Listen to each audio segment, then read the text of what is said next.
नमस्ते। आज हम एक कहानी सुनेंगे, लेकिन ये कोई ऐसी वैसी कहानी नहीं है। ये एक बहुत ही सरल सी कहानी है जिसमें एक बहुत गहरा सबक छिपा है।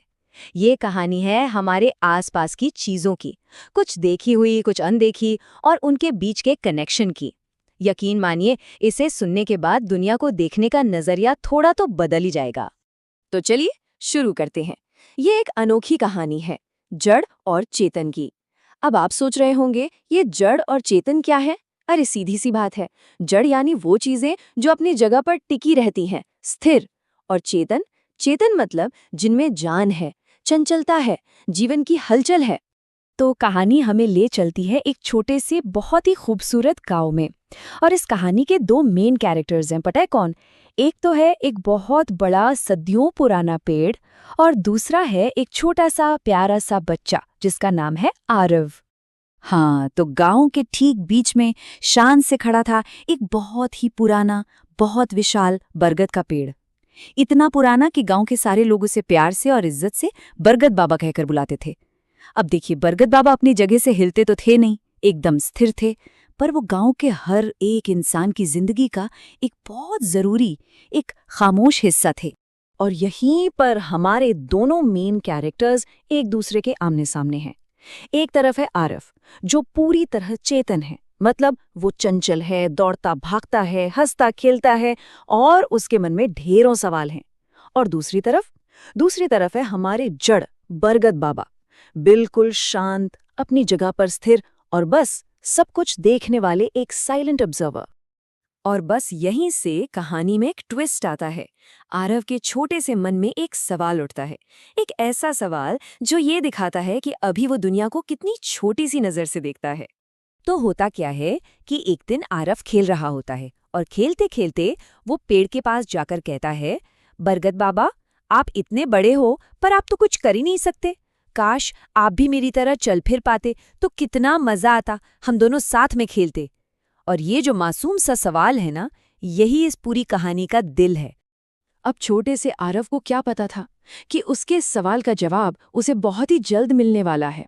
और ये जवाब कोई उसे बताएगा नहीं, बल्कि जिंदगी उसे खुद सिखाएगी, अपने तरीके से।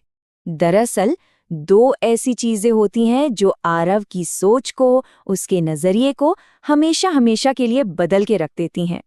पहली घटना जुड़ी है तपती गर्मी से मिली राहत से, और दूसरी एक भयानक तूफान से मिली सुरक्षा से। तो कुछ ही दिन बीतते हैं और गांव में जबरदस्त गर्मी पड़ती है। इतनी गर्मी कि जमीन तप रही थी और लग रहा था मानो सूरज आग उगल रहा हो। हर कोई बस छांव ढूंढ रहा था। आरव भी खेलते खेलते थक गया, पसीने में एकदम भीग गया, और फिर वो भागा भागा सीधा उसी बरगद बाबा की घनी ठंडी छांव में आकर बैठ गया। अरे वाह, वहां उसे जो सुकून मिला ना, वैसा आराम उसे और कहीं मिल ही नहीं सकता था। और फिर एक और दिन अचानक आसमान में काले काले बादल छा गए। देखते ही देखते तेज आंधी चलने लगी और जोरों की बारिश शुरू हो गई। हवा इतनी तेज थी कि छोटे छोटे पौधे तो जड़ से उखड़ गए। आरव बेचारा डर गया और दौड़कर बरगद बाबा के मजबूत तने से चिपक गया। और जानते हैं क्या हुआ? उस भयंकर तूफान में भी बरगद बाबा एक पहाड़ की तरह अपनी जगह पर अड़े रहे। उनकी घनी टहनियों ने सिर्फ आरव को ही नहीं बचाया, बल्कि उन पर बने न जाने कितने ही चिड़ियों के घोंसलों को भी महफूज रखा। बस इन दो घटनाओं के बाद आरव की सोच में एक बड़ा बदलाव आने लगा। अब उसे धीरे धीरे समझ आ रहा था कि वो जिसे कुछ न करने वाला समझता था, वो असल में बिना कुछ बोले, बिना हिले डुले कितना कुछ कर रहा था। अब आरव के मन में एक नई जिज्ञासा जागी। वो अपनी इस नई समझ को और पक्का करना चाहता था। तो वो पहुंच गया अपने टीचर के पास और उसने पूछा, सर, ये जड़ और चेतन में आखिर फर्क क्या होता है? असल में वो अपने तजुर्बे को किताबी ज्ञान से जोड़कर देखना चाहता था।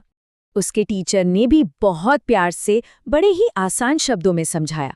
उन्होंने कहा, देखो बेटा, चेतन वो चीजें हैं जो अपनी मर्जी से चल फिर सकती हैं, सोच सकती हैं, जैसे कि हम इंसान। और जड़ वो हैं जो अपनी जगह पर ही रहती हैं, खुद से हिलडुल नहीं सकती, जैसे कि पेड़ या पत्थर। लेकिन इसके बाद टीचर ने एक बहुत बहुत ही गहरी बात कही। उन्होंने समझाया, पर बेटा जड़ चीजें भी उतनी ही जरूरी होती हैं, बल्कि बहुत जरूरी होती हैं, क्योंकि उन्हीं से तो हम सबको जीवन मिलता है। बस ये सुनते ही आरव की आंखों के आगे सब कुछ साफ हो गया। उसे समझ आ गया कि जो चीज स्थिर दिखती है, असल में वही तो जिंदगी का सबसे बड़ा सहारा है। टीचर के बस इस एक वाक्य ने मानो आरव के लिए दुनिया देखने का तरीका ही बदल दिया।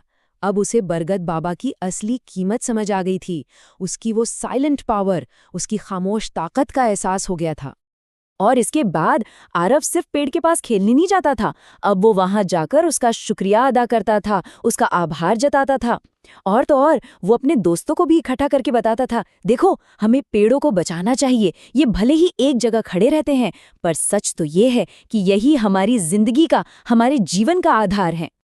तो ये कहानी खत्म होने से पहले हम सबके लिए एक गहरा सवाल छोड़ जाती है।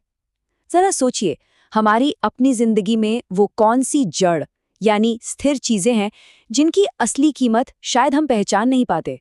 क्या पता जो चीजें हमें सबसे ज्यादा शांत और स्थिर नजर आती हैं, वही हमारी जिंदगी